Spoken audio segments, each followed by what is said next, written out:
Samantha was gathering dirty dishes from the tables when Emily peeked through the slightly ajar door. "Hey, girlfriend, let's gossip. I've got some hot news that will shock you." Emily spoke in a loud whisper that echoed through the room. Samantha shot her a look. "My kids just went to bed. You'll wake everyone up right now." Emily continued to stand in the partially open door. "It's not me, it's just the good acoustics here." "Samantha, let's hurry up. I can't wait any longer." Before Samantha could reply, a voice came from the bedroom. "Samantha, come on, I can handle it myself." Of all the teachers she worked with, Catherine was the kindest and most compassionate. The kids adored her, and colleagues treated her with respect. Despite the clear hierarchy among staff in their daycare, Catherine never acted superior, and they even developed a friendly relationship. Other teachers, and even the director, disapproved of Catherine's friendships with assistants. Still, she calmly responded to all criticisms. "We're all the same, and pride is the heaviest sin," she would say. No one dared to confront her face to face, but there were often whispers behind the teacher's back. Unnoticed, two opposing camps formed in the daycare. Of course, all the assistants sided with Catherine. Emily was still waiting by the door, and Samantha went to her. "Emily, you're putting me on the spot. I feel embarrassed in front of Catherine." Her friend laughed out loud. "Oh, come on. Nothing serious happened." Samantha nudged Emily in the side. "Enough. The director will come, and we'll get scolded." "Since when did you become afraid of her?" Emily asked. "I'm not afraid. I just have a little time left until retirement, and I don't want unnecessary trouble. You can afford to behave like this. You're 5 years younger than me. 7. But age doesn't matter if you haven't grown up inside." Samantha barely held back a laugh. "Well, it seems like you're far from internal maturity." Emily slyly winked. "That's what helps me live. A bad example is contagious. Join in, my friend." They chatted so lively that they didn't notice they had reached the break room. Emily peeked inside first, then called Samantha. "Samantha, come in. There's no one here."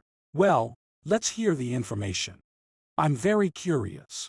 "You see, Aunt Emily came to you at the right time," Emily said, pausing dramatically. "I have 2 pieces of news. News number 1. From reliable sources, it became known that very soon, possibly next month, we will have a new director." Samantha couldn't resist making a comment. "And what are you happy about?" "Maybe the new director will be even worse. I'm not sure, but my informant told me that someone from the education department will come. As far as I know, they have good people there." "Emily, at your age, it's shameful to be so naive. Don't you know? If you want to know a person, make them a boss. All your good people, believe me, as soon as they sit in the director's chair, will immediately turn into a copy of the current director. And at least we're already used to her." Emily looked sad. "Well, yes, you're right. It's not excluded that we all will have to urgently look for new jobs. I wouldn't want that. I like it here, and I find it hard to adapt to a new team. I've been working in this daycare for almost 15 years. Samantha interrupted her. "Did you call me just to complain? Where's the second piece of news?"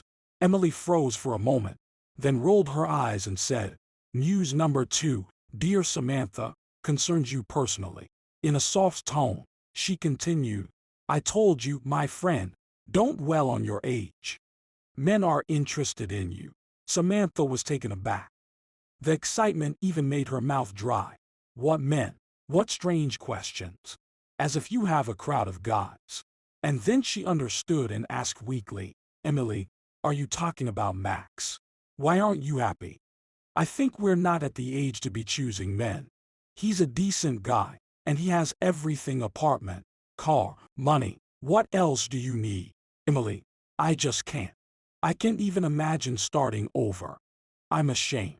"Don't talk nonsense. Who are you ashamed in front of?" "My son and daughter-in-law. They'll only be happy if you start your personal life." "Don't believe me." Samantha shrugged in confusion. I doubt it. Conduct an experiment. Hint to them that you're getting married. See what reaction you get.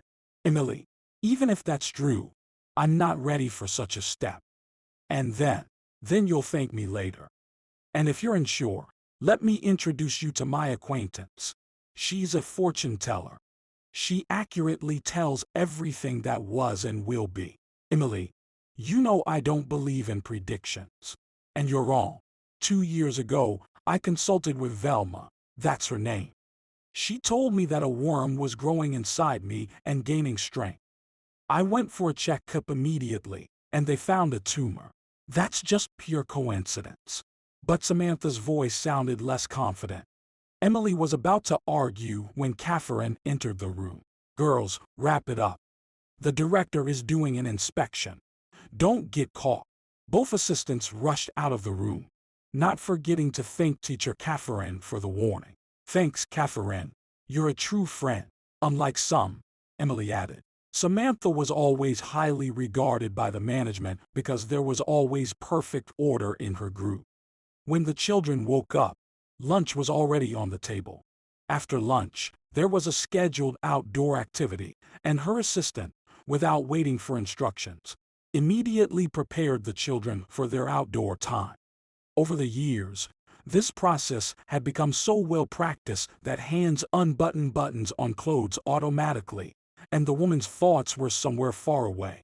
When the whole group of little ones was fully gathered, one boy unexpectedly said, "I want to play with my balloon." "Where is my balloon?" The nanny didn't understand at first. "Tiger, what balloon are you talking about?" The boy burst into tears. "My balloon. It has a tiger on it, and my dad said it's my special balloon because they call me Tiger." The children froze in anticipation, and Samantha rushed to the child's cubby, hoping to find a balloon with a tiger. But all she found were rubber scraps and blue. The woman realized that she couldn't show the child these frightening remains and decided to be a little crafty. She squatted down next to the child and whispered mysteriously, "Tiger, your balloon went for a walk. He's waiting for you outside." The tears instantly disappeared, and the child was the first to run to the door. The assistant and the teacher exchanged glances. Catherine whispered, "I have balloons in my drawer. Take them. I believe there are bunnies on them." "It's okay, Catherine. I'll come up with something." Samantha quickly found an inflated blue balloons with a bunny on them. She went outside through another exit. Tiger noticed her from a distance and shouted, "My balloon came back." He reached out and was surprised. "Miss Samantha, where is my tiger?" The woman answered very seriously, "Your friend just went to the forest on a mission, but so you don't get bored, he asked his friend Bunny to play with you." For a few seconds, the child stared at her with wide-open eyes, then smiled. Samantha breathed a sigh of relief. Catherine observed from the sidelines and exclaimed with delight, "You're doing great. You'd make a good teacher. You know how to get along with kids." The assistant's response surprised the teacher. "It happened that I had to urgently change my qualifications. But, Catherine, I don't regret it because it's much easier with kids. They're sincere and don't know how to lie." In Samantha's voice, there was no regret, only a little sadness. Catherine looked at her assistant with respect and thought, "You can work with a person for many years and not know anything about them. This woman is not as simple as she might seem." The teacher didn't have time to finish her thoughts when Tiger's loud crying echoed. "Balloon, where did you fly?" Catherine ran to him, but Samantha, who had preceded her, gently stroked the child's head and comforted him. "Your balloon will come back one day. It may happen tomorrow or in a year, but it will come back. You just have to believe." The child, with tears in his eyes, asked, "Miss Samantha, aren't all balloons so naughty?" "All, Tiger. Just loosen the string a little, and they fly away. But don't scold them too much for it." The child calmed down and said, "I know why they do that. Balloons have a home in the sky, and they hurry there. See how simple it is. Just wait a little, and your balloon will definitely come back. And now, go play with the other kids." Tiger ran with a shout to his friends, who were building something from sticks and sand. Samantha watched the little ones and thought about how quickly her own life had flown by. In essence, she resembled that very balloon that flew away, and she wasn't sure if joy and happiness would appear in her life again. First, they rode the bus to the outskirts of the city where private houses stood. Then, for another half hour, they traveled along a narrow road until they reached an old house, hidden deep in an apple orchard. Samantha simultaneously felt fear and a desire to leave this frightening place as quickly as possible. A thought flashed in her mind. I need to get out of here fast. But Emily abruptly turned around as if she had read Samantha's thoughts. Don't be afraid, my friend, it's just a set. Velma is a master at this. It's her original idea to scare everyone who comes. Emily reassured Samantha. Samantha whispered, Oh God, why am I doing this? What will Rob and Nellie think if they find out where I've been? They'll laugh at me. If you don't tell them, they won't know. Emily replied confidently. Essentially, this was true because after the conversation about Max, he started showing up at the central entrance a few minutes before the end of Samantha's shift. When Samantha appeared, Max gallantly gave her a modest bouquet. The woman suspected that Max's courtship was orchestrated by her friend. At first, she even confronted Emily. Emily, I'm not so foolish as not to figure out that it's all you're doing. I just don't understand why you're doing this, Samantha remarked. Emily replied nonchalantly. I'm not seeking personal gain, but it pleases me when someone close to me becomes a little happier. Samantha shrugged. I still don't get it. Dear friend, the beauty of it is that I become part of this delightful process, which means that some of the happiness is transferred to me. You know, I once read that a person who does good will also find happiness someday. So, you still have a selfish motive if you want to ask fate for something for yourself. Samantha inquired. Emily was offended. Selfishness. Why do you always look for some hidden agenda in everything? Well, you like a man a lot, and he's hesitant to be forward, so he asked me for a little help. Emily turned away from her friend and pondered. Samantha immediately sensed awkwardness. Emily, forgive me for being abrupt. Maybe he's a good guy, but he's not my guy. I never planned any unions with men in my life, Samantha explained. Emily didn't stay angry for long. She immediately revived and started convincing her friend. That's your mistake. Can you write yourself off when you're just a bit over 50? I know many women who only started living truly after retiring. You have to set aside doubts and take action. And if there's uncertainty, you can listen to wise people. Samantha laughed. Okay, for the past half hour, I've been listening to you. Isn't that enough? Her friend rolled her eyes. Emily, are you pretending to be innocent? Samantha laughed even harder. Emily, just a moment ago, you were convincing me that age is nothing. And now you're reproaching me for being frivolous. Be consistent. That's what I'm doing. There are people who can peek into the future, and it's worth considering their help. Velma is a real professional in her field. By the way, people come to her even from other states. Okay, you convinced me. Lead me to the fortune teller. But something tells me it's a waste of time, Samantha remarked. Don't be so sure. Velma is a medium with extrasensory abilities. Emily gave her friend a condescending look, which amused Samantha even more. The woman laughed without stopping for several minutes, while her friend waited for the fit to end. When Samantha regained her composure, she said, knowing your nature, I think we shouldn't postpone this. Right after work today, let's go to my acquaintance. Samantha was a woman accustomed to trusting the opinion of someone stronger than herself. She was used to the role of being led in life. Her mother, then her husband, and later her son had influenced her decisions. With Emily's arrival, everything changed, and the influence of her son began to take a back seat.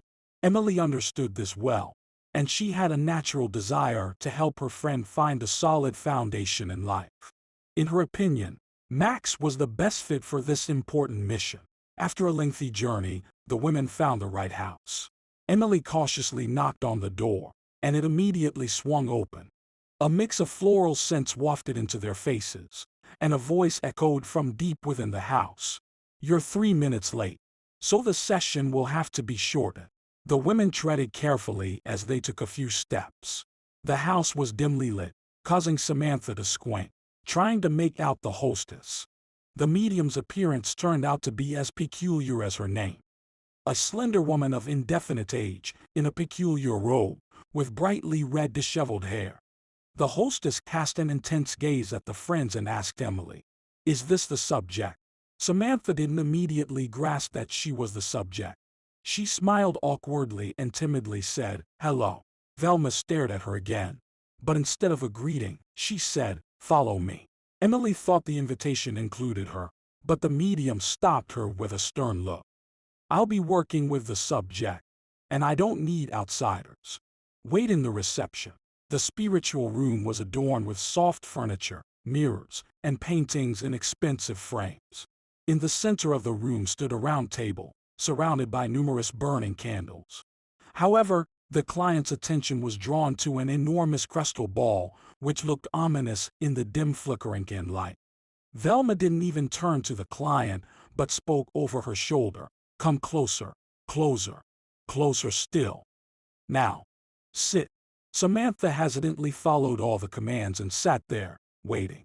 The fortune teller, with her slender figure, leaned over the table, and her hands quickly made strange movements over the ball as she began uttering peculiar words.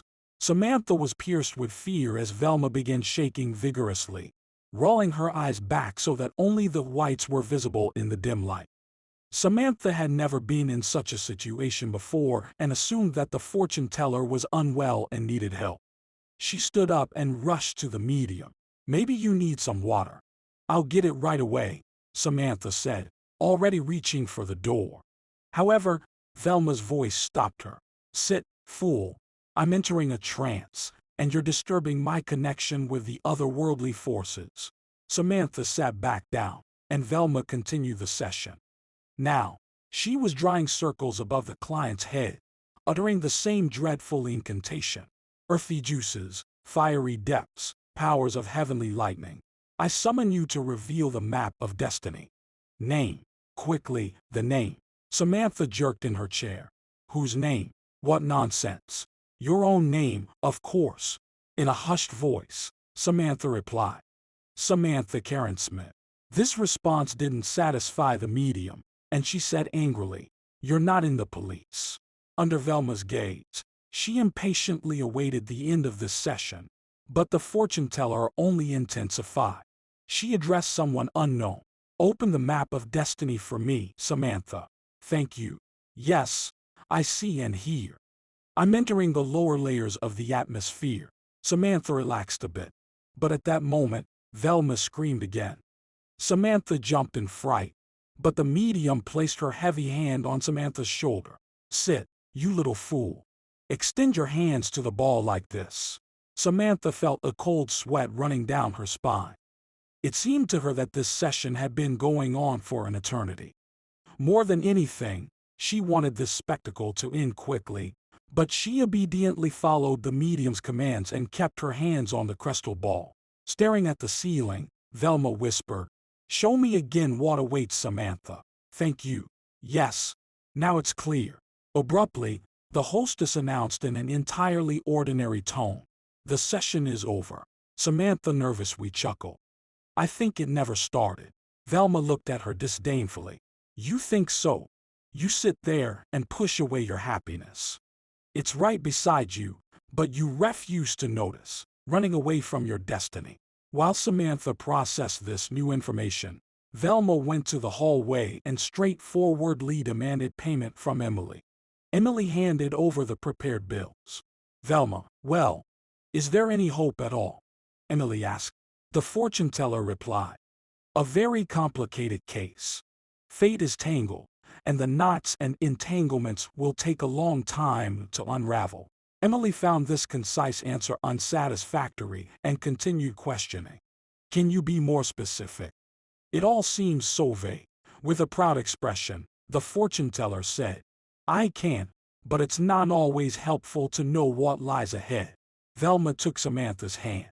Changes await you soon. First, dead frogs will rain on your head from the sky. Both visitors recoiled simultaneously. But the fortune teller continued. Then demons will lead you in circles. But help will come in time.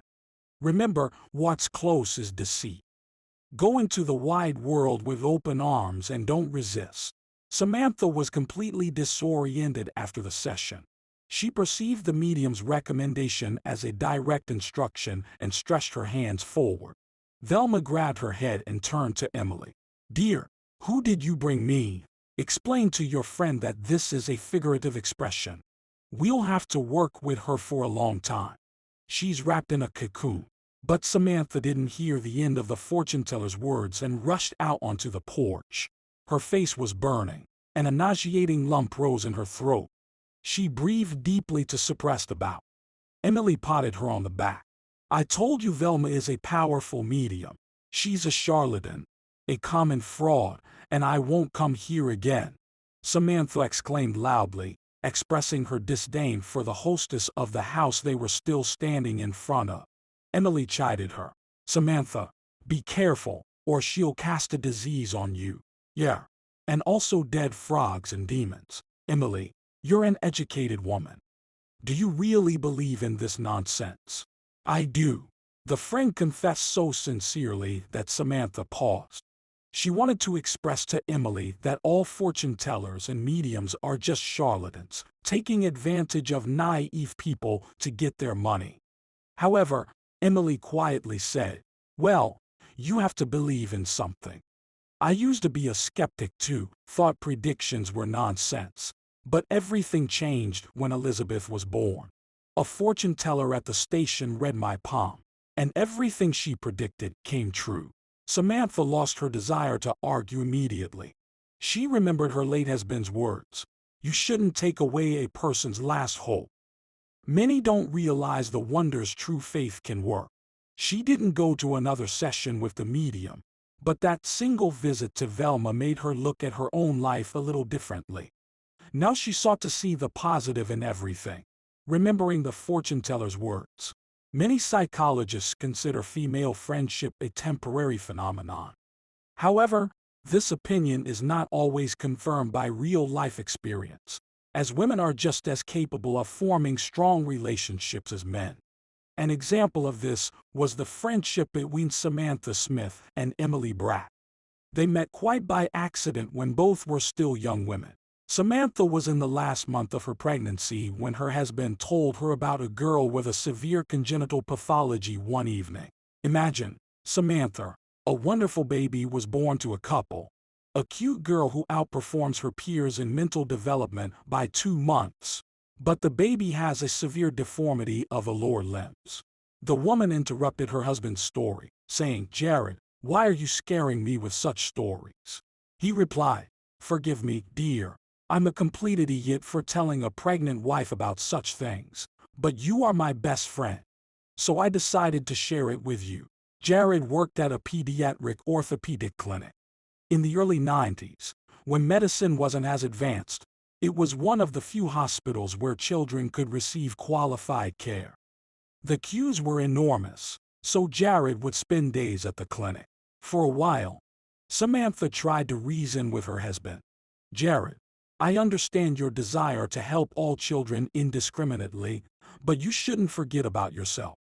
You're no longer at that young age to squander your strength.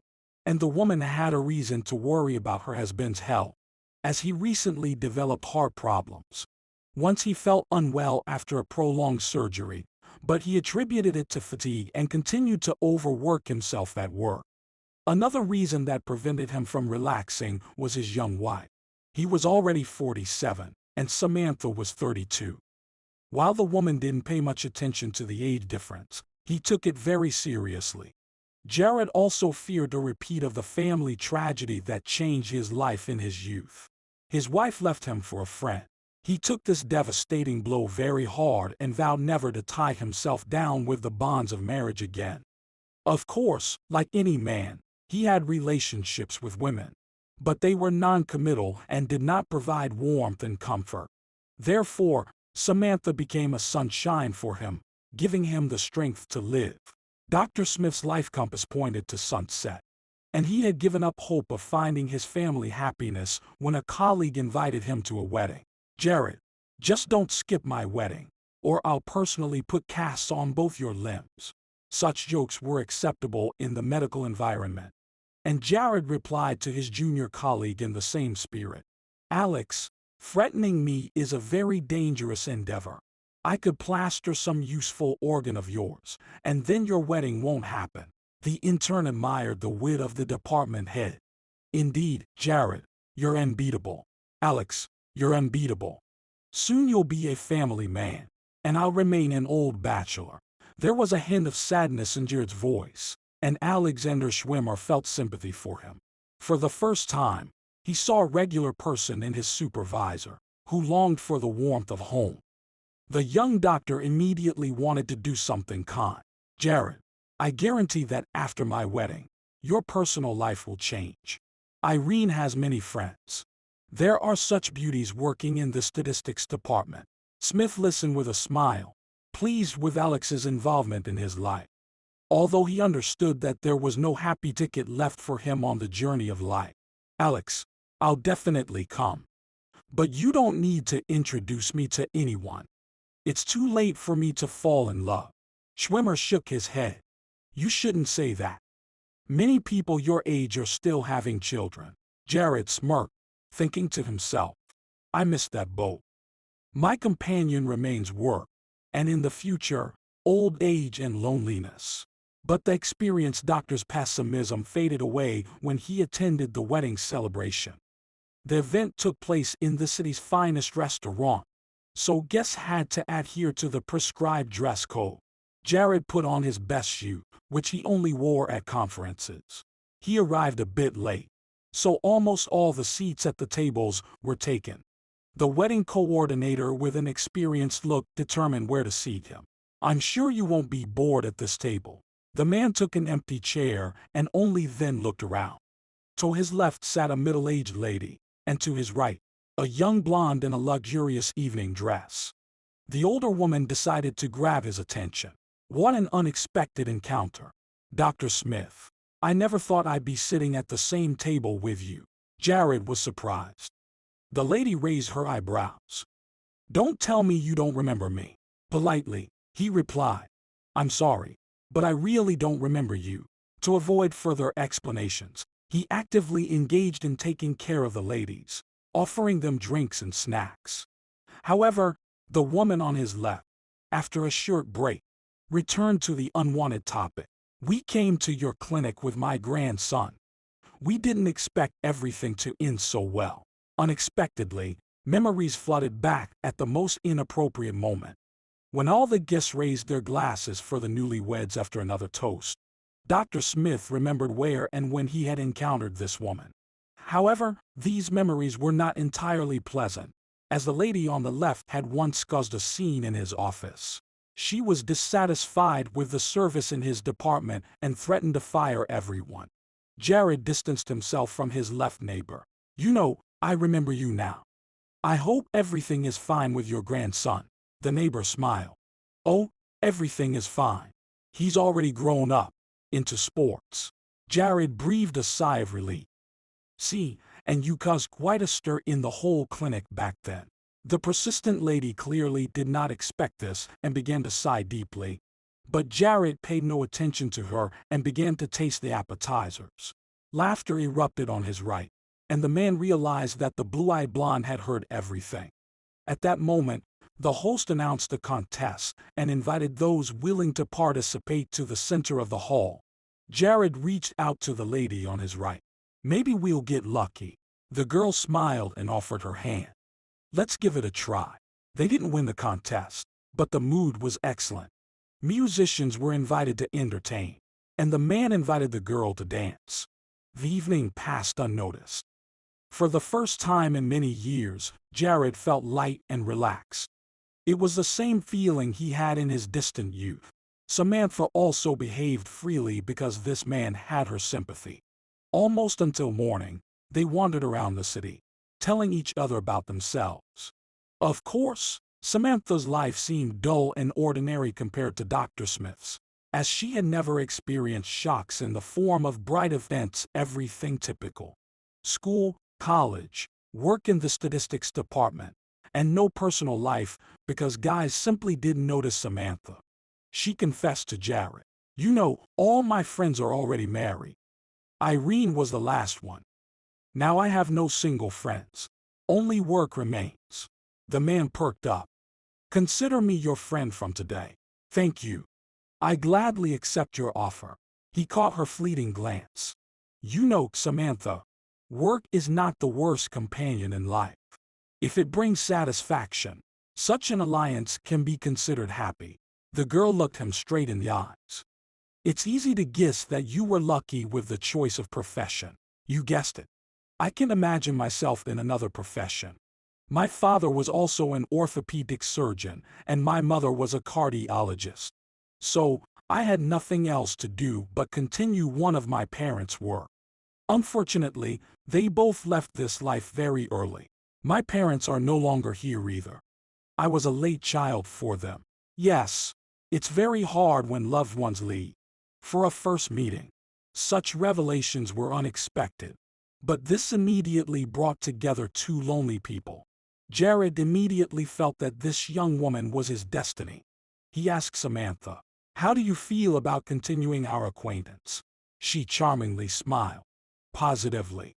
But I'm only free on weekends because now I have a lot of reports at work, and my colleagues and I stay late. We have an irregular working day in the clinic. In addition to planned surgeries, there are also emergencies, and I often have to rush in the middle of the night because of a call." He noticed how Samantha immediately looked saddened. "But I think work shouldn't be an obstacle." Samantha eagerly awaited their next meeting. But Jared only appeared towards the end of the following week. He behaved as if they had known each other for a long time. "Samantha, forgive me, but I couldn't manage to break free earlier. I'm not just an ordinary doctor. I oversee an entire department. Believe me, I really want to forget about everything and spend pleasant time in your company. Where shall we go? To a restaurant or a movie?" Samantha chose the latter option. They managed to buy tickets for the last show. An Italian film left a strong impression on Samantha, and she spent the entire journey thinking about the fates of the characters. Jared. And such stories are not uncommon in real life either. There are situations even worse. Well, not everything can be shown to the general public. Every field has its boundaries that shouldn't be crossed. Are you talking about rules? I disagree because every rule has its list of exceptions. Oh, you mean breaking stereotypes? Yes, and that's good. Then I catch you on your word. How do you personally feel about an age-different marriage? I think if two people truly love each other, age doesn't matter. It was another session of revelation, and Samantha was sure that after this conversation, Jared would propose to her. However, it took 2 years before the man dared to take this serious step. Then, for almost another 2 years, the spouses eagerly awaited when God would bless them with a child. During Samantha's pregnancy, Jared treated his wife's health with utmost care.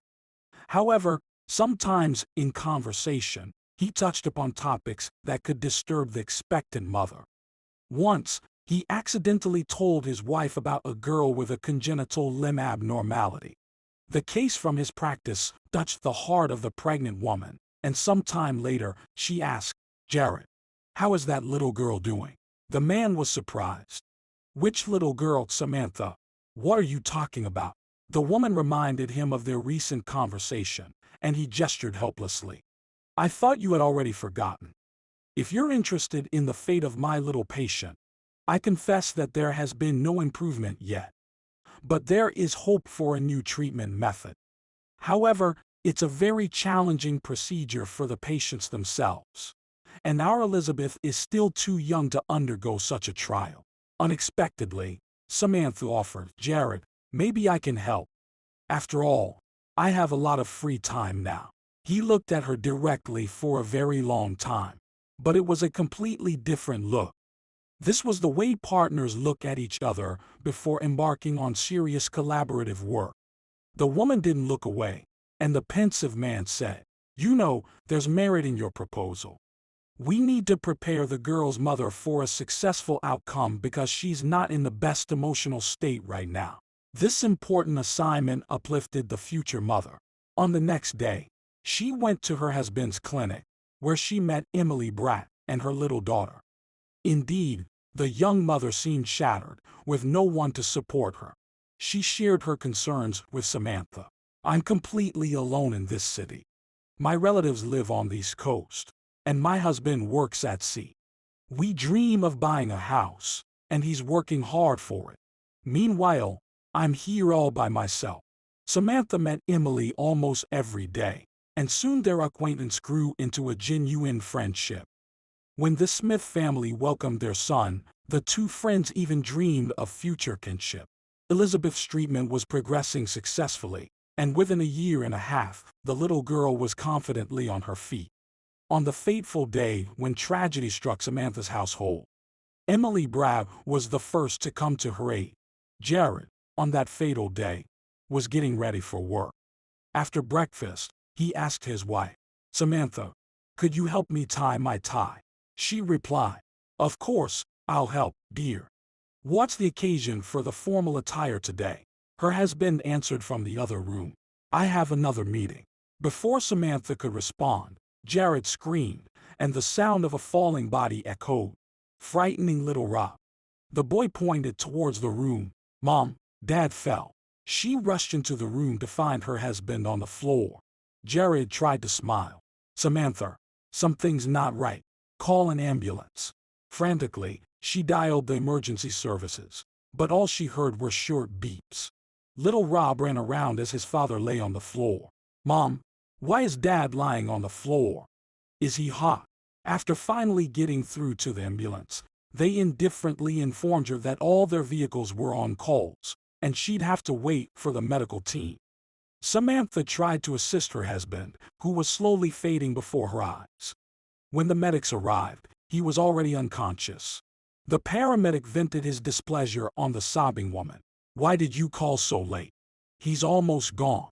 Samantha, bewildered, with wild eyes, and Rob crying loudly, listened to the paramedic berate her.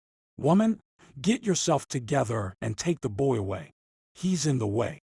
We'll take your husband to the hospital. Maybe they can revive him." 2 hours later, Jared passed away. He had suffered a massive heart attack, and the medics were powerless in that situation. "If you'd brought him a little earlier, maybe we could have done something." That's all the doctor could say to the grieving widow. The tragedy in the Smith family happened on the eve of Christmas. Samantha walked out of the hospital with her son, and the snow seemed black to her. Rob bombarded her with questions, but she remained silent. In her difficult moment, her friend Emily Bratt offered her support. "Hold on, Samantha. You need to endure this sorrow for Rob's future. Jared left this world, but your son remains. He is his continuation, and you should find joy in that." In the subsequent years, Samantha lived for her only son. To be close to him, she left her statistical management job and took a position as an assistant in a daycare. Initially, she thought it was a temporary necessity, but later she realized she had grown attached to the children and the community. Samantha started her day early in the kitchen. She hadn't liked celebrations for a long time, and for a period, she didn't celebrate Christmas. After all, it was on the eve of this event, more than 20 years ago, that her husband Jared passed away. But everything in this world changes, and after meeting Max, she started celebrating this winter holiday and other important events again. Familiar footsteps approached from behind, and the woman thought, "Here he comes again, sneaking up to scare me." What a silly habit. She wanted to dodge, but she didn't have the chance. The white airy mass she was whipping with the mixer spilled out of the bowl onto the table and her clothes. But the culprit wasn't fazed. Max was in a great mood and playfully reproached his wife. "Samantha, Why are you so clumsy with technology? Improper use, and the appliance will quickly break down, and we'll have to buy a new one. That's unplanned expenses for you. Max, why do you have such an attitude towards everything? And besides, it happened because of you. The man blinked his eyelashes. And how am I involved? Do you not have a clue? How many times have I asked you not to scare me? And you have this silly habit of attacking from around the corner. At your age, it's time to give up such antics. The man said offendedly, and I thought you enjoyed it. It adds excitement to our relationship. Samantha gave him a critical look. Max, excitement is a dangerous thing, especially for those over 60. But if you like such games, next time, I'll jump out unexpectedly from around the corner and amuse you. Deal. The man waved his hands. No, Samantha, that won't work. You know I have a weak heart. Do I have a strong one then? Samantha, why do you always disappoint me? You're perpetually dissatisfied. I don't even know how to please you. The woman calmed down a bit and said more peaceably, just don't arrange surprise performances, and everything will be fine. You need to get rid of bad habits. Samantha thought the conflict was over and started the mixer again. But Max didn't want to yield to his wife. He unplugged the mixer's cord. Samantha, what more do you want? I cater to your every whim, fulfill every caprice, comply with your every demand. I didn't even object when you transferred your apartment into your son's name. The woman smirked. You didn't object. And you refused to put my name on your apartment, even though you promised to do so. Oh, and by the way, it was your initiative. I mean, my renunciation of the apartment in favor of Rob. Also, you proposed to me, and then it seems you forgot about it. Nervous tension began to rise again. You know, Max, lately I've been thinking more and more that you and Rob have a secret pact. The man responded. Samantha, do you even hear yourself? What are you talking about? What I think. I say. Max, everything with you is uncertain. First, you told me that it would be easier for both of us to face old age together. I believed you. I thought we would formalize our relationship properly, but that didn't happen. And what did you want? Max was sincerely surprised. He genuinely didn't understand what the woman, whom he had supposedly blessed with his attention, was dissatisfied with. So, you mean to say, Max, that being your servant suits me best? I'm not forcing you. You can do whatever you want. I can only say one thing. Another woman, if she were in your place, would rejoice in such luck. After all, I could find a younger woman. Samantha understood very well the meaning Max was putting into his words, and she replied, Max, why do you need someone younger? You're only capable of something serious when you're persuaded. Just like that, your engine doesn't start, if you know what I mean. The man paled with surprise. Samantha, this is too much. I don't think we can live together after this. I thought so. And you promised me so much. In her soul, there was a resounding emptiness. The outcome was expected, so the woman had long been prepared for such a turn of events. She even packed a bag with her things in advance. However, before leaving the apartment where she had lived for almost 3 years, Samantha decided to cool down a bit. Leaving the bags in the hallway, she returned to the kitchen and, with a graceful motion, overturned the container with groats. Max shouted loudly, Samantha, why are you doing this? Hysterics. She turned and looked at the man with disdain. It's forgivable for me to be hysterical. But for you, Max, it's shameful to show such weakness. I wish you all the best. The woman descended in the elevator and walked out of the entrance. A gusty wind with snowflakes hit her face immediately. A nearby elderly neighbor was walking his dog. Seeing Samantha, the old man was delighted. A bit more, and the blizzard will intensify. It's not worth going out for long in such weather. Samantha nodded in agreement. Indeed, it's not worth it. But I have some errands to run. The old man waved his hands joyfully. I wouldn't go out for anything if it weren't for my Milo. He's so capricious. Used to walk twice a day, and I have to fulfill his whims. The dog barked happily and looked at its owner with enthusiasm. He took his pet in his arms and spoke to him. Milo, it's time for us to go home, or you'll catch a cold. The neighbor walked past Samantha and entered the entrance. She said aloud, and I still have to find shelter. Troubles always come unexpectedly. The icy wind knocked her off her feet, and the woman headed for the bus stop. But despite the bad weather, she felt calm. She praised herself for daring to break free from the burdensome relationship with her unloved husband. Max and I are very different. That's where all the problems come from. So leaving him is the only right decision. The woman didn't even think about where she would spend the night. She was sure her son would be happy to see her return. Rob and his wife were getting ready for bed when suspicious sounds came from the hallway. Nellie had already crawled under the covers and froze with a frightened expression on her face. Rob, it seems someone is trying to open our apartment. The man looked displeased. Don't panic. Perhaps a neighbor came home drunk again and got the apartments mixed up. Nellie objected. No, it's not the neighbor. He would have started shouting. The sounds repeated, and the young woman began to speak loudly. I'm scared. Now they're knocking on the door. Rob, call the police. It's all because of your shady deals. I knew it wouldn't end well. The husband replied. Quiet, you. He tiptoed to the writing desk and took a gun from the drawer. This terrified his wife even more. Forgetting about caution, she screamed even louder. Rob, where did you get that?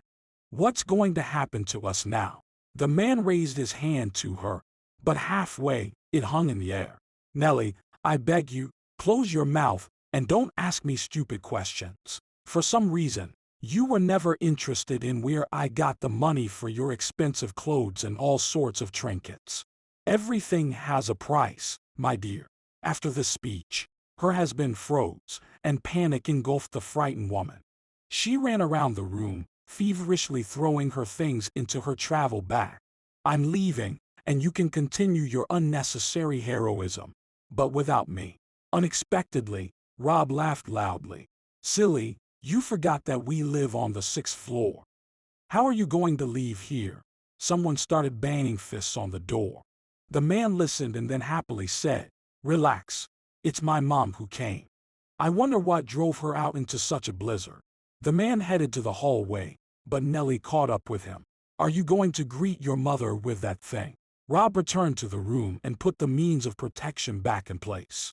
All this time, someone persistently knocked on the door. The man shouted, Coming, Mom, no need to try so hard, or you'll break the door. His mother's voice came from behind the door. Rob, what's going on? Why can't I get into my own apartment?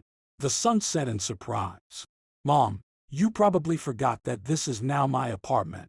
You yourself arranged it when you decided to live with Max. By the way, how is he? Samantha, tired, sat on a soft puff. Nothing. We broke up. Well, just like kids. And what do you think you'll do now? The woman froze in amazement. What silly questions, Rob. I'll live in my apartment. Mom, you don't understand. This is my apartment now. And I think I have every right to dispose of my property as I please. So, you changed the locks. No wonder I couldn't get into the apartment. What a warm welcome, son. Mom, what complaints can you have against me? You didn't even give a heads up.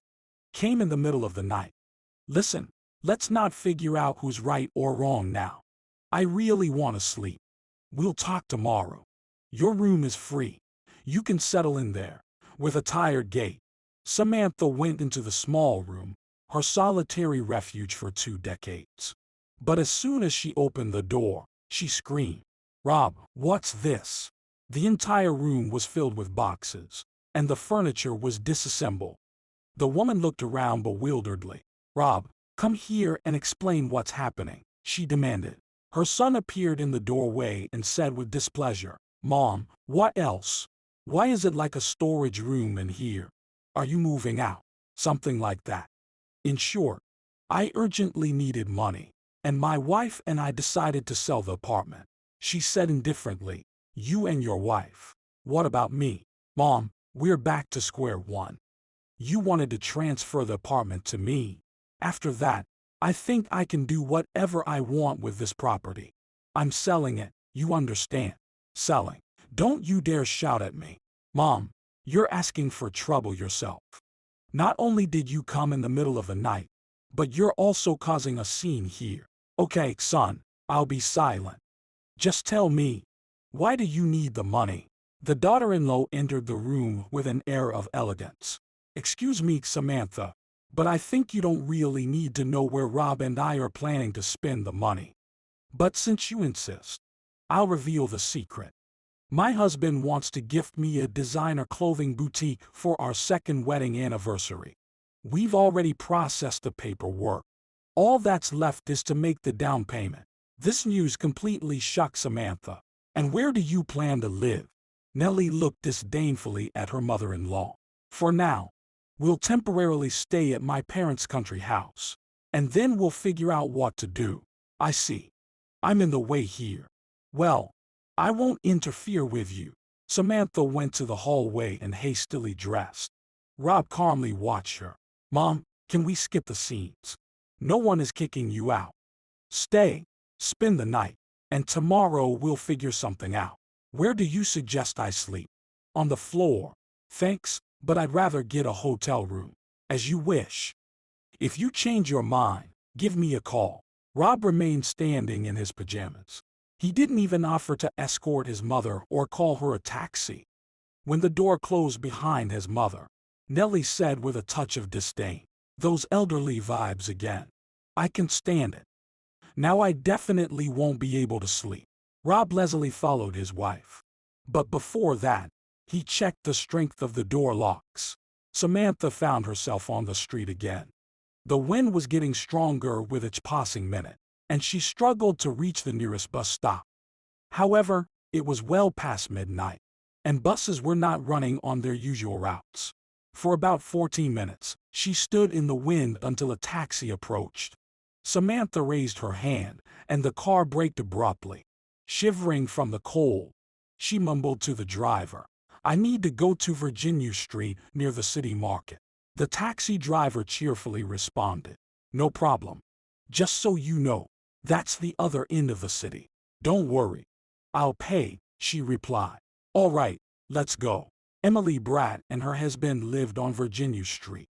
However, Samantha knew that Elizabeth's family life was not going well, so she often came to her mother's place with her little son. The taxi driver dropped her off at the entrance, but the door was locked. Samantha had to call Emily on her mobile. She answered somewhat unfriendly. "Samantha, what's going on? It's 2 in the morning. Decent people are asleep." "Emily, I'm sorry, but I need your help. Let me stay overnight. Believe me, I have nowhere else to go. Just don't cry. I'll open the door now." Something squeaked in the door, and it smoothly opened. Emily was already waiting for her at the entrance to her apartment, yawning. "Samantha, what happened again?" "Max called not long ago, asking about your whereabouts. He said you spoke ill of him and then disappeared in an unknown direction. I sometimes feel like you're not 50 but 20. Isn't it time to calm down? Emily, maybe you can teach me how to behave tomorrow morning. Believe me, I'm deadly tired," her friend sarcastically remarked. "By the way, I have to get up at 6 tomorrow for work, you know. Just sleep on the couch in the living room. The guest room is occupied." "Did Elizabeth leave her husband again?" Samantha asked. "Yes, again. William and I are tired of this drama. They should have divorced a long time ago or live happily, but they only stress out the child, dragging him around as if he were a toy." From the next room came an irritated voice. "Mom, can you keep it down? You're waking up Liam." Emily whispered, "All right, we'll talk later. Rest." Samantha tried not to make noise, spread the bedding, but sleep would not come. Unpleasant thoughts circled in her head. Today was just an awful day. Little did she know that this was just the beginning, and she wouldn't be sleeping under normal conditions for a while. Samantha finally fell asleep in the morning. She was awakened by little Liam. And Samantha, wake up. We need to go. She abruptly woke up, trying to understand where she was. And Samantha, did you wake up? Good. Liam and I need to leave. Mom went to work, but she asked us to wait for her, said Elizabeth. Okay, I understand. What should I tell her when you return? I don't know. Everything is uncertain. I'll take Liam to daycare now. And then I need to stop by work.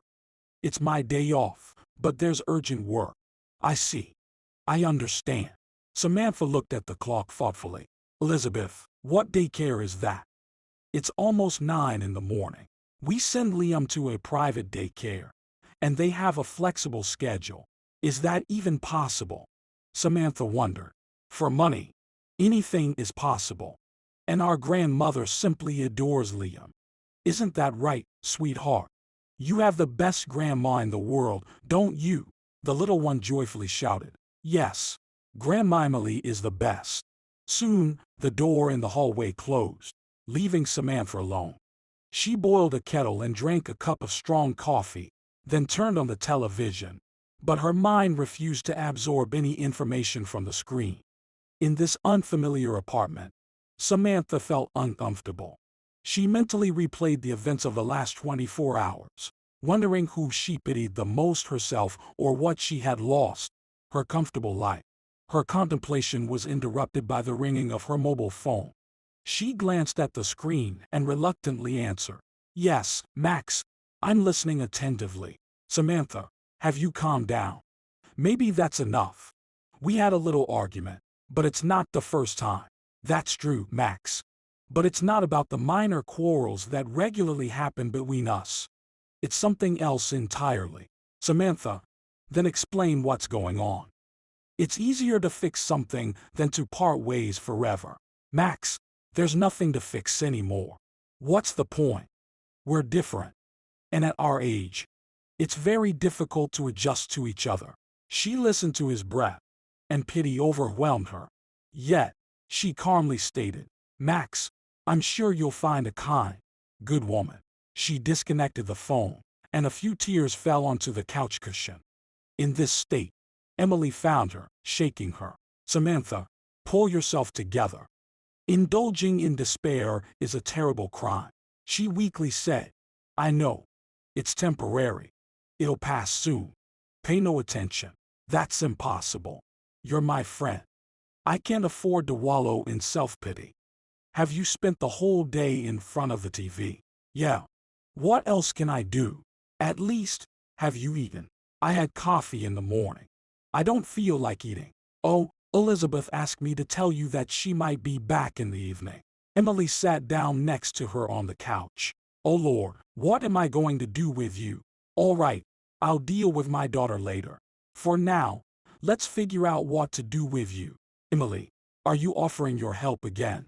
This time, it's unlikely to help. We need to face reality. And I'll tell you, my dear friend, it's time for you to think. You got such a decent man, and you're hesitating. Another woman in your place would thank fate for such a gift. Unexpectedly, even for herself, Samantha flared up. Let another woman thank fate. You know, Emily, a woman at any age should not allow herself to be humiliated. Emily rolled her eyes. Oh my, how proud you are. And what has your pride given you now? Where will you go? Will you spend the night at friends' places? Yeah, I won't burden you with my presence. Samantha didn't say another word. She quickly dressed, grabbed her bags, and rushed out the door. In the first few seconds, Emily was bewildered because Samantha had never shown such determination before. When the stupor passed, she ran after her. Samantha, stop. Where are you going? You can't react so irrationally to words. Emily, you're right. I'm completely irrational. Thank you so much for the night's stay. I'll go find somewhere else to spend the night. Maybe there's a spot under a fence for me. Well, go ahead, crazy. The door to the Brad apartment slammed loudly. Samantha muttered as she left. Well, there you go. Even a friend turned away from me. No matter. I'll survive this too.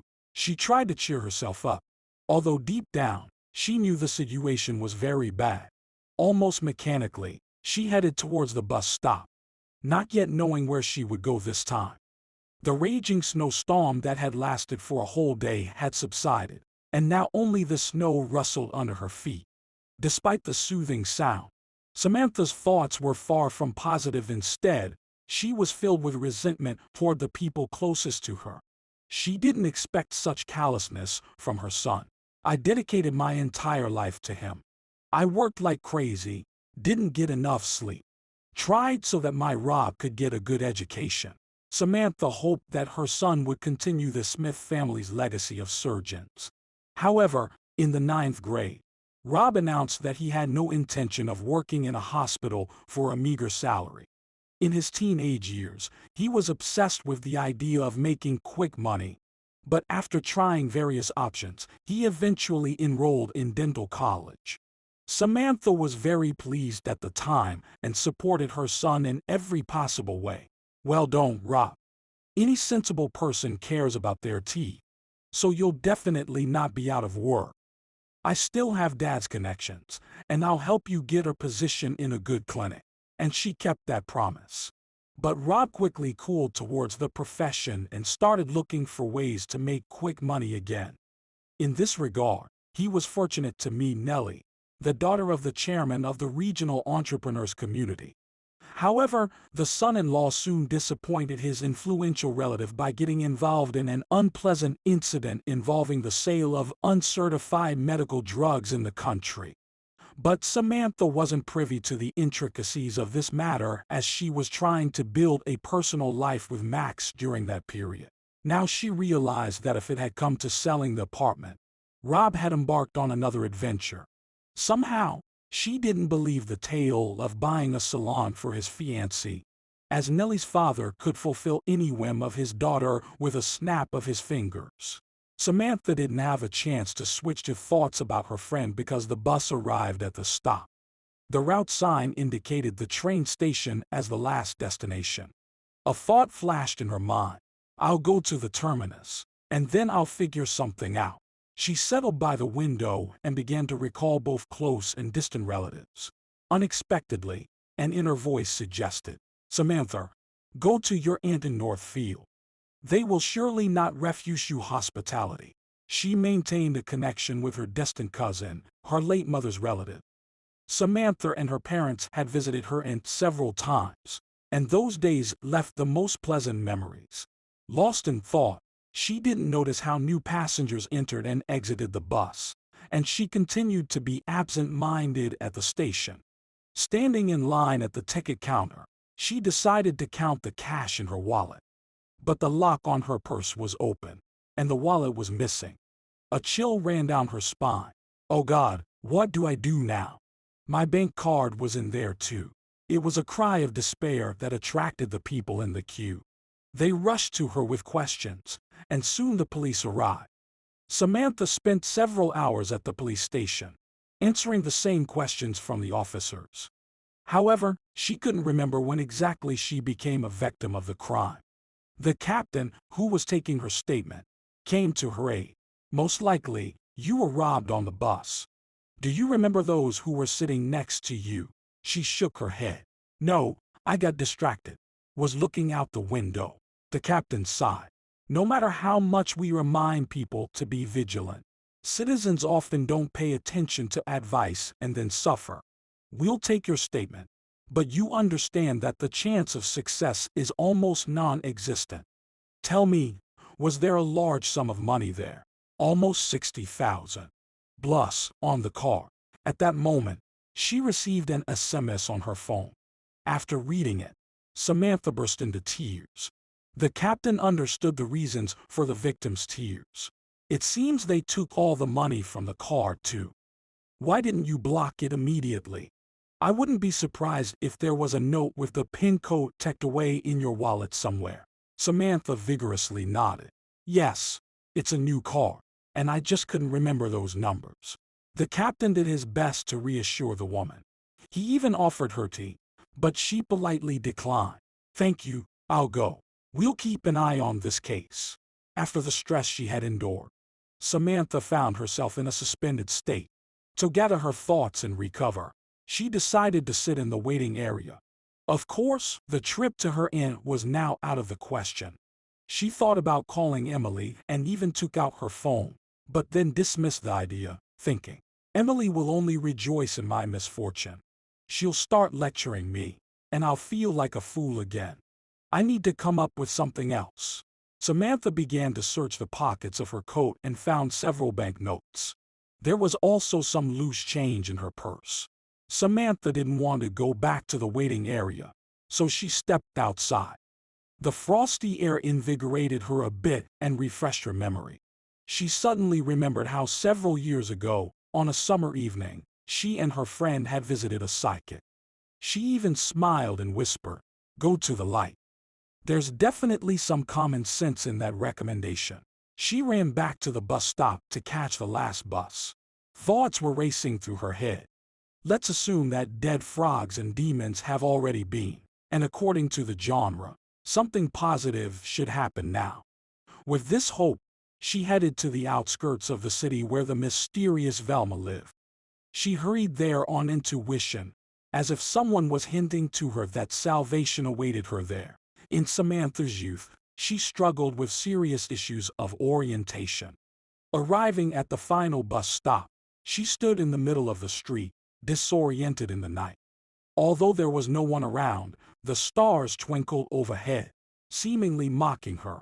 The winter landscape, vastly different from summer, added to her confusion. For about 10 minutes, Samantha scanned her surroundings, trying to find familiar landmarks. Finally, luck was on her side.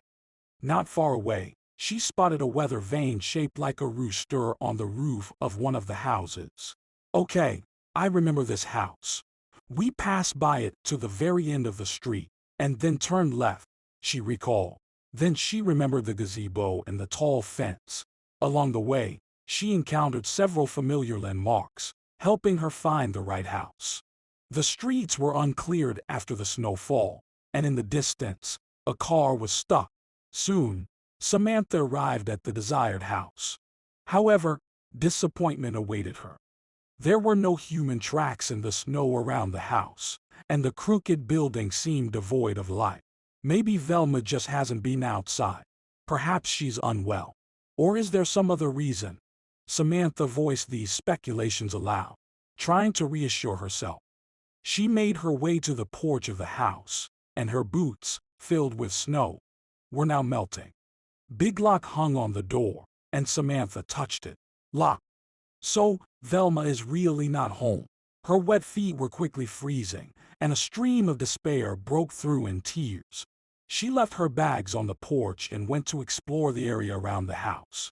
Not far from the house, right by the fence, there was a structure resembling a small barn. Its door was open, and Samantha entered and burst into tears. Well, Samantha, this is now your home. If you're lucky, you'll find your happy old age right here in this barn. Her voice quivered, but she spoke into the darkness as if pronouncing her own final verdict. Samantha couldn't see or hear anything around her when a man's voice nearby interrupted her thoughts.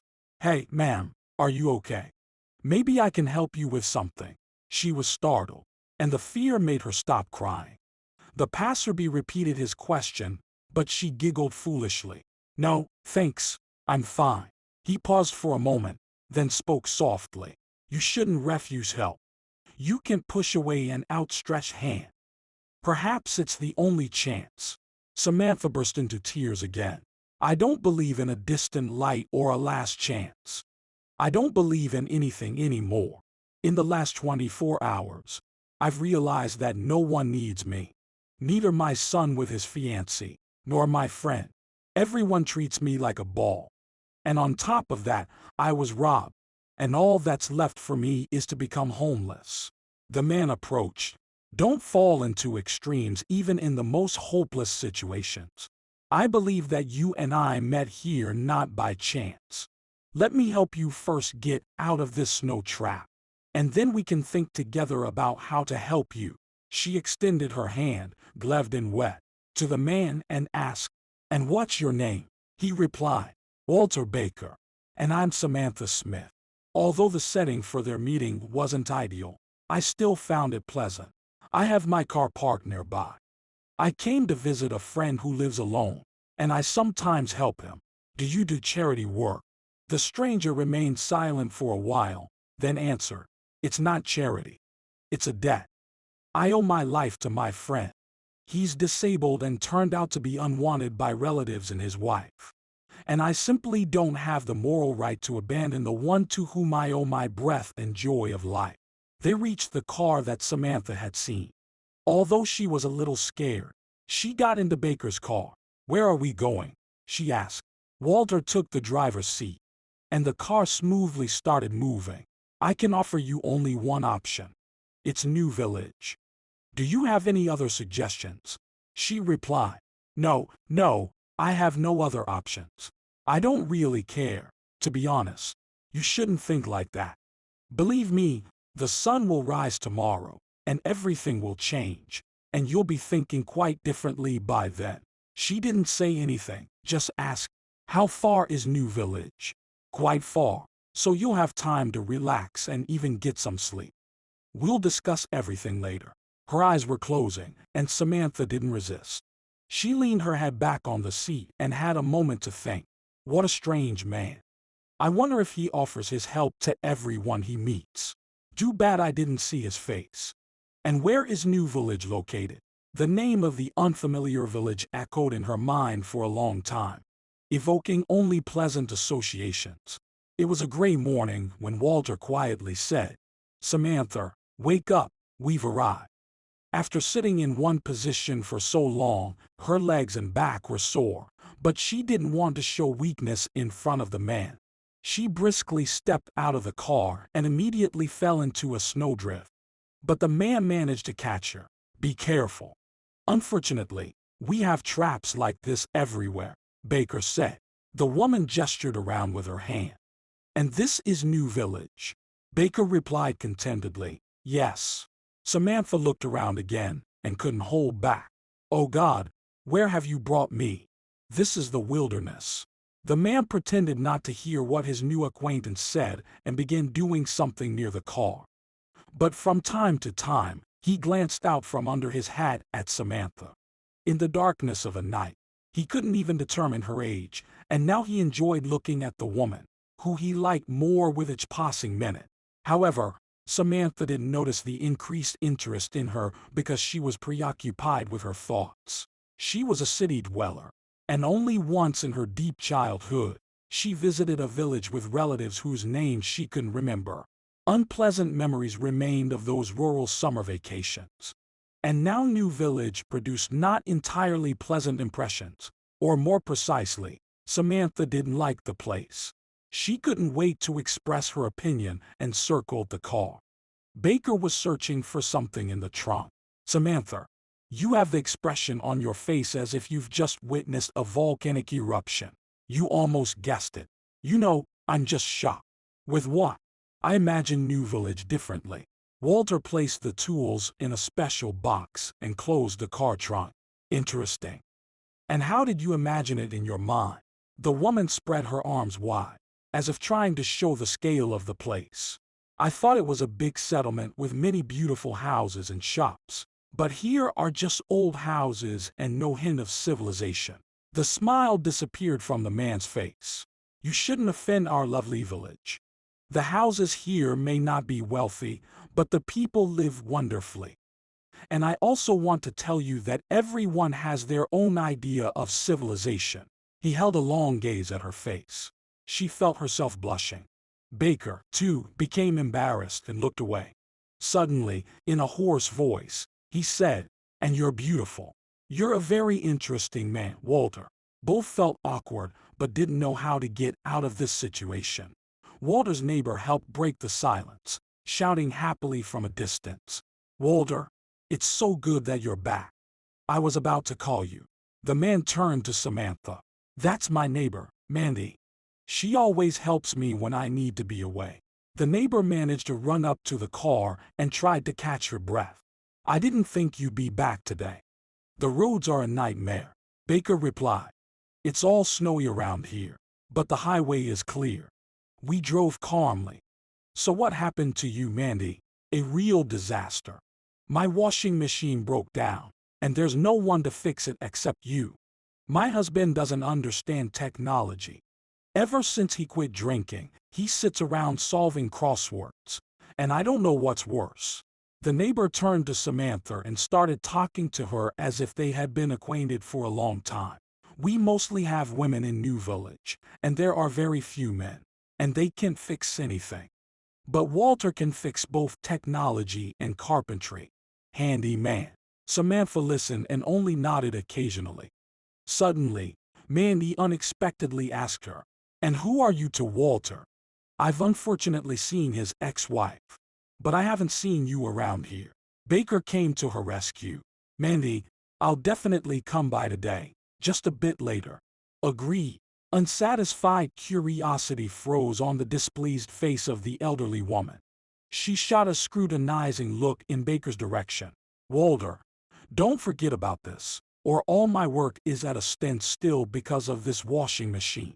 Samantha thought to herself, strange customs of New Village. Would a normal woman arrange a big laundry in the middle of winter? She watched Mandy, who quickly went to her house.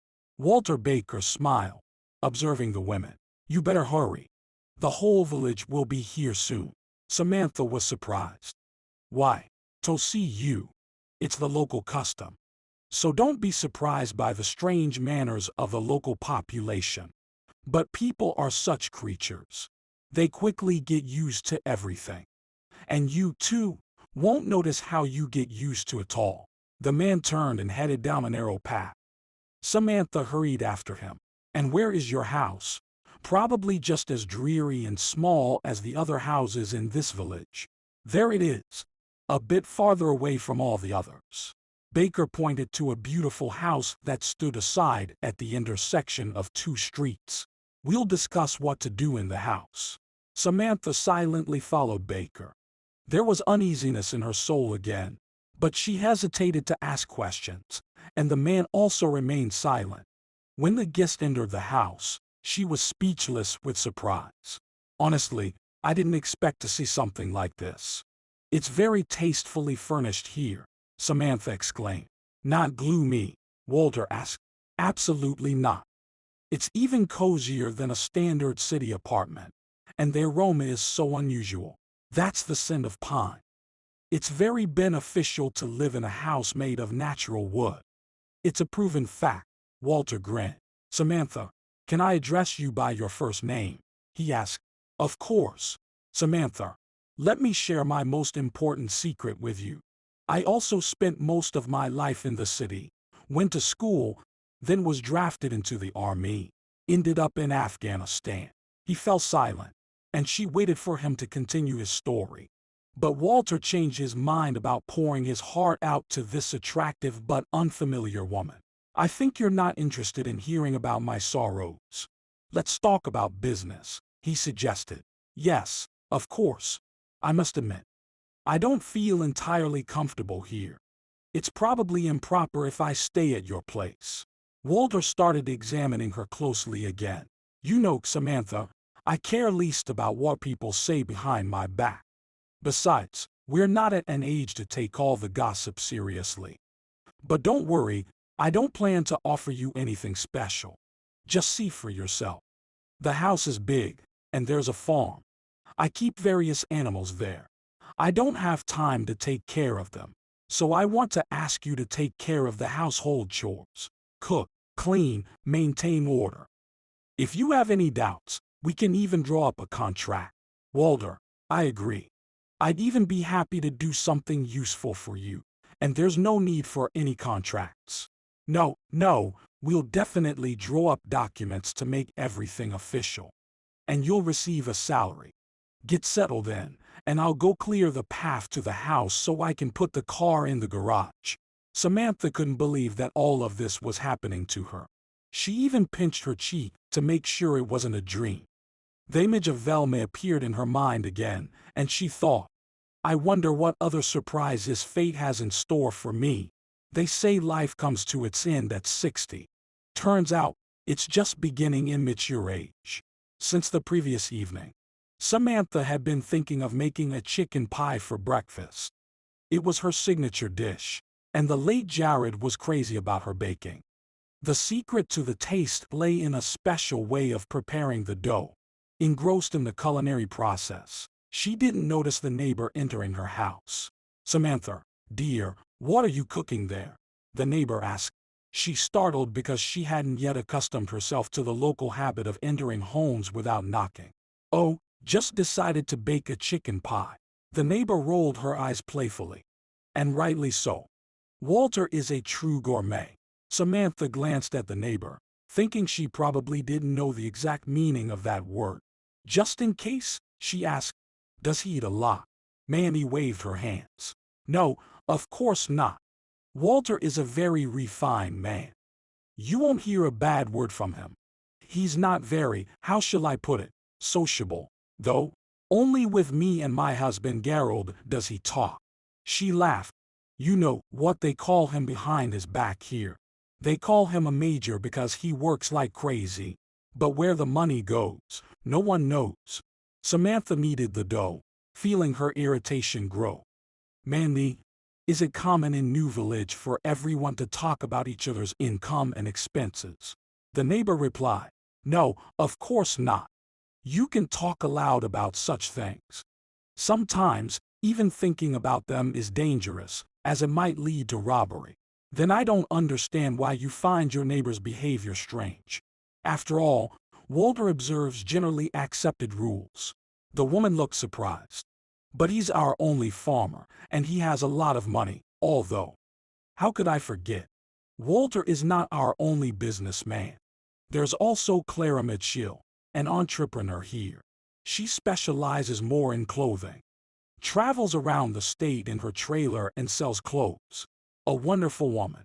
She used to live here before. Then she moved, and now she's thinking of coming back. Building her whole life. By the way, be careful with her. She's had a crush on Walter for a long time." Mandy winked at Samantha. "Mandy, I'm indifferent to the love affairs happening in your village. I have no intention of charming Walter. We have purely business relations." The neighbor hurried home. "Oh, I must go now. Gerald will be looking for me." With a funny gait, the woman went to the exit, and Samantha watched her hurry to her house, thinking, "This woman came to tell me about Claire only to inform me about Walter's love stories. I have no interest in them." The homeowner returned home late, looking very tired but satisfied. Today was a very successful day. "Annie gave birth to a healthy offspring, 3 little girls," he announced. Samantha was surprised. "Annie, is that your wife or daughter?" The man laughed for about 5 minutes. Only a glass of cold water helped him calm down. "Yes, it's funnier than any joke. Samantha, Annie is my favorite goat. Her breed is considered one of the best because she produces a lot of milk. By the way, this breed's goat milk is the tastiest and has no specific odor. High-quality cheese is made from it." Samantha listened to the goat lecture, afraid to breathe loudly.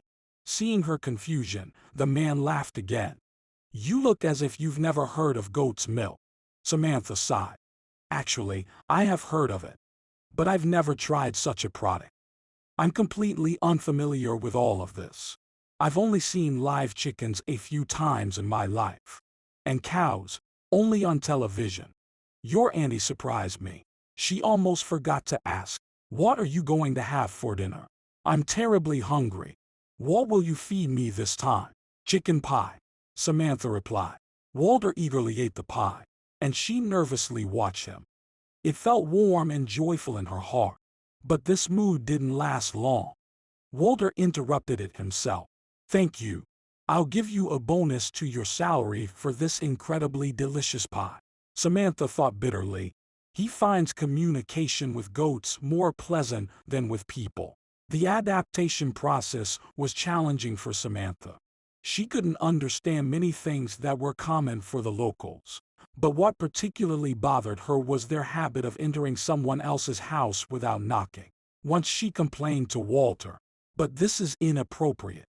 The neighbor comes in 5 times a day and never feels embarrassed. Why does she come in?" Walter shrugged. Samantha, you have to be more tolerant of some rural habits. In the beginning, I used to walk around and constantly look around. But then I got used to it. As for Mandy, she's just curious. This woman serves as a local information agency. There are many places like New Village.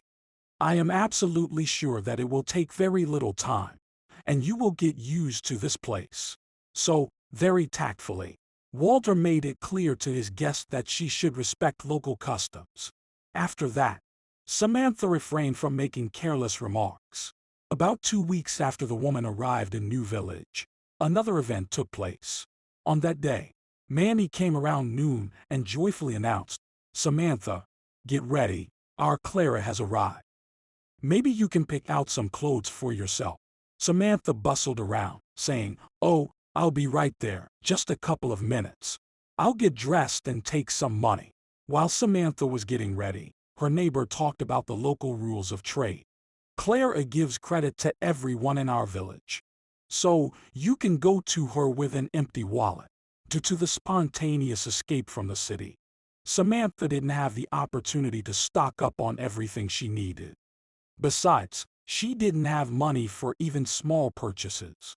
Farmer Baker assigned a decent salary to his employee and settled the accounts every week. So Samantha had a small amount of money. Clara, the entrepreneur, set up her trade point right next to the grocery store. Although the police officer warned Clara several times and even threatened to impose a fine, she stubbornly ignored all his warnings. "Johnson, why are you driving me away?" "I'm doing it for the people to make it convenient for them," Clara argued. The policeman could only ignore her blatant violation. But he reminded her each time, "Clara, be more careful. You're not doing it for others. Don't kid yourself. You only think about your wallet.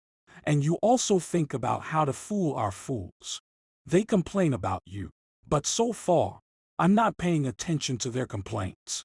The policeman was from the old guard, conscientiously performing his duties and not accepting bribes. Of course, Mitchell tried to give him some gifts, but Johnson didn't allow her to give him anything. "Clara, I'll arrest you for such actions. Calm down and live by the law," he warned. But Clara, from better experience, understood that if you strictly follow the law, you can't build a successful business. So, she distributed her goods to villages, slightly raised prices, and engaged in various minor fraudulent activities. Most often, the businesswoman came to her native New Village. This was explained by the fact that Clara had long been fond of Farmer Baker. When Mandy told her that a city woman had appeared in his house, Clara decided that her urgent intervention was needed. Mandy was Clara's distant relative. She promised to bring this stranger to her in a trailer. She called her on the phone, saying urgently, "Clara, we need to intervene quickly, or this Samantha wants to take your man away." Although other men courted Clara, Walter had won her heart. Mandy had told her several times, "Why do you need him? He's almost 60 soon, and you're a very young woman. You don't understand anything about men. You've been living with Gerald your whole life. Baker, despite his age, is a real macho. Any young man would envy him." Of course, the naive city girl had no idea that her seemingly kind neighbor Mandy was a hypocrite. She followed the woman to the grocery store, where residents of New Village were gathering around the trailer. "We're a bit late," Mandy remarked. But Samantha was more optimistic. "I don't really need anything, just some home slippers and a robe." The neighbor winked. "You don't go far. I'll try to get in through the back entrance." Samantha watched as the elderly woman circled the trailer and began whispering something in Clara's ear. She gestured wildly with her hands. "Mandy, what? Do you think you're better than others? Why are you jumping the queue?" a woman retorted. "While you're here rummaging, we might as well die." "I need to dress someone," Mandy replied. She nodded towards Samantha, and everyone turned to look. At that moment, Samantha wished she could sink into the ground, but the old woman standing behind her unexpectedly nudged her. "You come forward, don't be shy, and we can wait. We have nowhere to hurry." We come here to the store to chat. It's boring in New Village. Not like it used to be, the kind old lady said. Clara cheerfully added, Mrs. Dwight, it turns out your memory is fine. Why do you forget about the debt then? The kind old lady hid behind the local residence, and Clara sadly said, that's how it always goes. You just hint, and she hides. Mrs. Dwight, where are you? I won't lend you money anymore. The businesswoman turned her gaze to Samantha. Well, how do you like our village? Not bad. I just need a robe and home slippers. Clara gave the shopper an appraising look. We'll find something for you. What kind of robe? Something revealing. What? Just kidding. Of course, for your age, something warm and dark would be more suitable. After a couple of minutes, Clara searched for the right robe. This one will definitely suit you. The businesswoman casually threw an old-fashioned robe resembling hospital attire onto the table. The shopper shook her head. No, that doesn't suit me. Dear, I have nothing else to offer you. There are only modern options for robes left. Please show me, Samantha requested. Clara pursed her brightly painted lips but complied with the shopper's request. She literally devoured Samantha with her eyes. Perhaps this will suit me better. Please, wear it with pleasure. The businesswoman wrapped the robe in plain paper and handed it to the customer. Samantha hurried to leave the line. She walked, feeling Clara's gaze burning into her back. Manny caught up with her almost at the doorstep. Why didn't you buy slippers? Did you forget? Mandy asked. I forgot. She didn't want to continue the conversation, so she bid farewell to her neighbor. Throughout the day, Samantha couldn't shake off thoughts about Clara, wondering what displeased this unfamiliar woman. In the evening, Clara herself paid her a visit. She was dressed in an expensive fur coat and high-heeled boots, with her hair styled beautifully. At the sight of the guest, a thought crossed Samantha's mind. She looks like she's heading to the theater or a fancy restaurant. Is she really dressed up for Walter? Walter was fixing a car in the garage, so Samantha cordially said, come in. The house owner is busy for now. Clara raised her eyebrows. Oh, so you call him the house owner? You two have the perfect relationship. Samantha wasn't going to tolerate such audacity. What business is it of yours about our relationship with Mr. Baker? Clara approached her so closely that Samantha could feel her breath on her face. Listen, you city girl, this man is taken. Do you understand me? Samantha responded indifferently. Fool, and she went to the garage. Walter, you have a visitor. Who urgently needs me? The man carefully wiped his hands on a rag and hurried into the house. Clara immediately ran to meet him. Walter, I'm counting on you. Something is making noise in my car, and tomorrow morning, I need to travel across the state. Could you find some time to check my car? Walter thought for a minute, and it was clear he was reluctant to do her a favor. Clara gave him pleading looks. Walter, please. It's already too late today, and I haven't even had dinner yet. Clara perked up and said, that can be fixed. I have something to feed you. You can even stay overnight at my place. Clara gave a sly look to Samantha. Walter threw his jacket over his shoulder. You've convinced me, Clara. At the doorstep, he turned around. Samantha, looks like I'll have to skip dinner tonight. I won't be back soon. Her resentment and anger overflowed. That's who interests them. Empty-headed dolls like her. And who is she anyway? Clara from New Village. Samantha felt sad and melancholic, and an inner voice mocked her, whispering, what did you expect? That he would fall at your feet right away. Even if Clara is a bore, she's at least 10 years younger than you, so your chances are zero.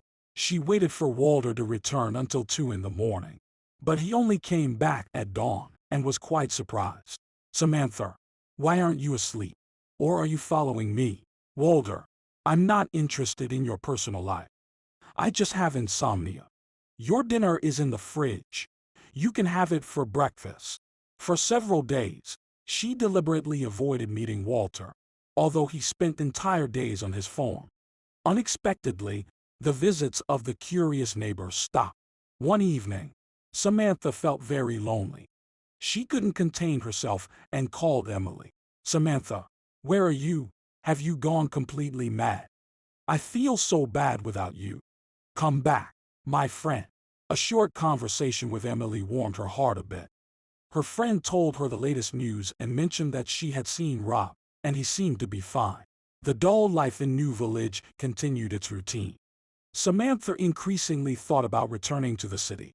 After all, there was her son and her friend. And here she had no one familiar. Even the warm spring did not bring joy to the woman. Everything around had vibrant colors, but her life resembled a gray, viscous mass. Each day was like the previous one: cooking, cleaning, waiting, and the return of the house owner. Walter paid her salary without delays. But there was nowhere to spend the money and nothing to spend it on. The junk that Clara regularly brought caused Samantha disgust. Of course, she could ask Walter to take her to the city, but she didn't want to humble herself before this arrogant guy. And she thought more and more. No wonder they call him a major. He disappears on his farm all day, and in the evening, he counts his money. One day, the farmer came home earlier than usual. Samantha, I urgently need your help. She became alert, but didn't show it. I'm willing, but how can I assist you? I remember you mentioning that you worked as an accountant before. Not exactly. Before my son was born, I dealt with statistics. And by education, I'm an economist. Excellent. I wasn't mistaken. Let me explain briefly. Inspectors are coming to check on me, and my documentation situation is not quite good. Then you should have hired a specialist. I had one girl working for me on a short-term contract, but she created such a mess that I can figure it out. Would you take a look? All right, bring all the documents for the reporting period. Walter brought the necessary papers half an hour later, and Samantha worked on them for several days. She managed to identify an error in the financial reports. When she returned the documents to the farmer, she couldn't resist giving advice. Walter, you shouldn't hire temporary staff for such work. In this field, you need competent professionals. So, you should look for permanent hires. Samantha, where in New Village will I find professionals? Only Mrs. Dwight might be suitable for this position. No one wants to come here. For the first time in a long time, he looked at her with that open gaze that had made a strong impression on her on their first day of acquaintance. Walter, if you want, I can manage your financial reporting. My savior, of course, I want. If it's not too much trouble for you, it will give me something to do in my free time. This was said with such feeling that the man asked in surprise. Are you bored here? I never even thought about it. I thought you had quite comfortable conditions here. You know, Walter, household conveniences and the opportunity for self-realization are entirely different things. And it's very good when they come together. I understand. I'll try to diversify your leisure time. I can even offer you an exciting tour right now. Where? To my farm. Will you introduce me to your auntie and her, and also to other equally pleasant creatures? Samantha didn't expect that the inhabitants of Walter's farm would make such a powerful impression on her. In addition to goats, Walter also kept several cows. When they were heading home, he shared his plans for the near future. I dream of getting a couple of good stallions. My grandfather was a noble horse breeder and told me a lot about these animals. Once, I even dreamed of studying to become a veterinarian. But my father insisted on military school. Why didn't you tell me anything about this before? You never asked. Besides my service, there was nothing interesting in my life. My marriage fell apart because my wife didn't like my lifestyle. She even refused to have a child, saying she didn't want to be a widow. Later, she managed to build her life quite successfully, found a suitable husband, gave birth to a son and a daughter. And here I am, a perpetual bachelor. But couldn't you find another woman? Women are still interested in you. Are you talking about Clara? I don't want to offend my neighbor, but she's not the right fit for me. I just want to live quietly for once, without upheavals. And Clara is a walking natural disaster. Now, if you agreed to brighten up my bachelor existence, I would be very happy. It was so unexpected that Samantha nervously laughed. Walter, can you joke about such things? I'm not joking. I'm quite serious. I know my explanation sounds crude, but it's from the heart. I apologize for not being good with beautiful words, but I really like you, both as a person and as a woman. I'll think about it. Walter's unexpected confession surprised Samantha. Of course, she liked him, and secretly hoped for a closer relationship. But fantasies of a beautiful future were cut short when she remembered her recent unsuccessful experience. I don't want this to be a repeat of the Max situation. After all, in case of failure, I won't have anywhere to run. Several days passed, but Walter never got an answer. He pretended diligently that nothing was happening, but Samantha felt that he was waiting and hoping for a positive response. And it happened one evening during dinner. Walter, I agree. Let's give it a try. Maybe we can make something good out of it. The fork slipped from the man's hands. She saw the joy spark in his eyes. Samantha, thank you. You have no idea how happy I am. It took me a long time to gather the courage. I was afraid you wouldn't understand me. He laughed sadly. All these damn conventions. It's not supposed to be falling in love at our age, or so they say. That's nonsense. Those rules were invented by not very smart people.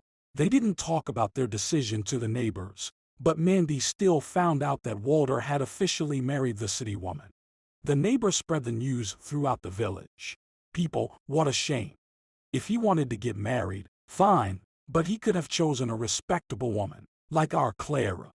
Instead, he brought this lover from the city. Of course, not everyone agreed with Mandy, and some even laughed in her face. The old woman couldn't calm down. She decided to convey her opinion to the enemy's lair, that is, to the baker's house. Choosing a convenient moment when the farmer went to his farm, she came to Samantha. And right from the threshold, she began accusing the woman of all sins. We thought you were a decent woman, but it turns out you're just pretending. Samantha laughed. And what didn't you like about me, Mandy? That you stole my niece's man. Clara noticed Walter a long time ago. They would have had a good family. They're both businessmen. Do people unite their destinies based on such principles? Your reasoning is strange. Mandy blinked her eyes in confusion, and Samantha felt sorry for this, in general, not bad woman. She approached her and affectionately suggested, let's have tea with goat cheese, and just have a woman-to-woman talk. The neighbor sat at the table, and Samantha realized that this incident was over. About 2 years passed. As Walter had predicted, Samantha got involved in a new business. The business was thriving, and the spouses soon purchased equipment for the production of cheese and baby food. Every day brought new discoveries. Unexpectedly for herself, she learned that goat's milk is compositionally closest to breast milk. Their products sold out in the city within minutes.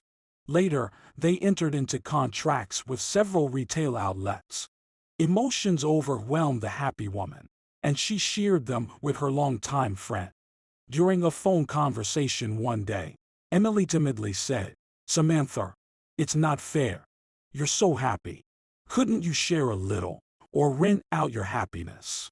No, dear, happiness is not for rent, but I'm ready to share. Come visit.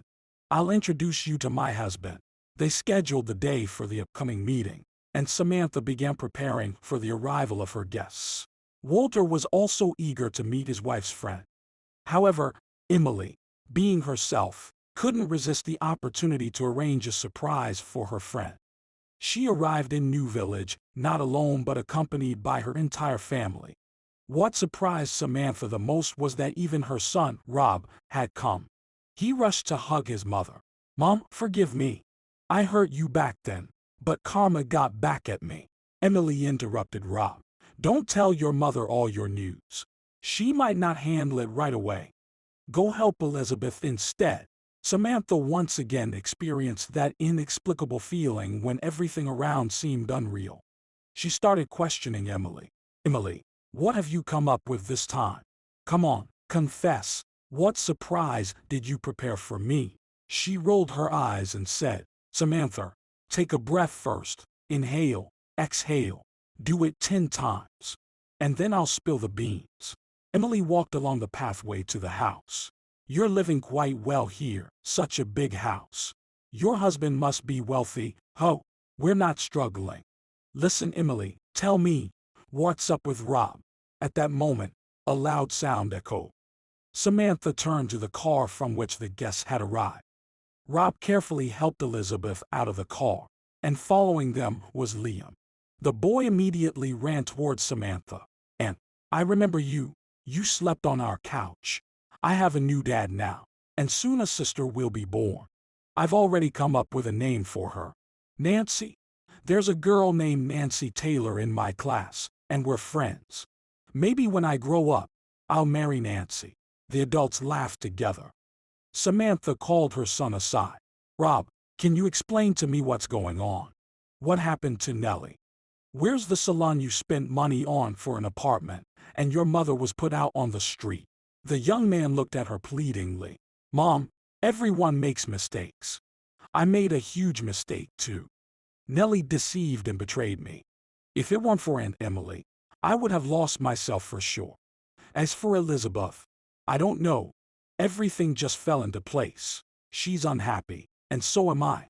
So, we decided that it would be easier for us together. We're expecting a baby soon. The doctor's already said it's a girl. We're choosing a name. Walter observed the touching reunion scene, but noticing his wife's confusion, he approached her and whispered, Samantha, snap out of it. Invite the guests into the house. For over a week, relatives stayed at the Barker house. Emotions were overflowing, and 7-year-old Liam couldn't contain his excitement about the little goats on the farm. Emily preferred sunbathing, and the young parents relaxed in the shade of the cherry garden. Samantha had to cook and clean for everyone alone, but these chores brought her pleasure. She confessed to her husband, Isn't it wonderful having such a big family? I completely agree with you, Samantha. There's something I need to tell you, Walter said in a tone that frightened her. He noticed her paling. Samantha, don't worry. Nothing terrible happened. I just talked to your son yesterday, and he asked me for money. Why do you interrupt me? No, he didn't ask for money or even hint at it. The guy asked for a job. What nonsense. He's a dentist. What will he do on your farm? Give prosthetics to the goats. Samantha, come on. Let's give the guy a chance. Let him try himself in a new field. Besides, we're expanding anyway. I need a driver now, for example. Rob is willing. Fine. Let him try. She was about to go to the kitchen, but Walter held her back. Samantha, you have to know how to forgive. Rob told me everything about the apartment and how he hurt you, but he admitted his mistake, and that's worth a lot. The guests were preparing to return to the city when Elizabeth began having contractions. Chaos erupted in the Baker house, everyone running around, bustling, and only hindering each other. Walter, drawing on his army experience, called for calm. Haste and panic are the most dangerous in such a situation. We need to take Elizabeth to the hospital urgently, Emily screamed hysterically. I'm calling an ambulance, but the line is busy. It happens in New Village. Rob and I will drive her. It'll be faster. Emily ran after the men, saying, I'm coming with you. Samantha stopped her friend. She looked at her calmly. They'll handle it themselves. For several hours, the friends sat huddled together, not moving. Those hours felt like an eternity. Finally, a beaming Rob emerged from the room. Everything is fine. It's a girl, 4 kilograms. Elizabeth and I came up with a name for her. Elisa. Isn't it great? Emily and Samantha. Together, it becomes Elisa.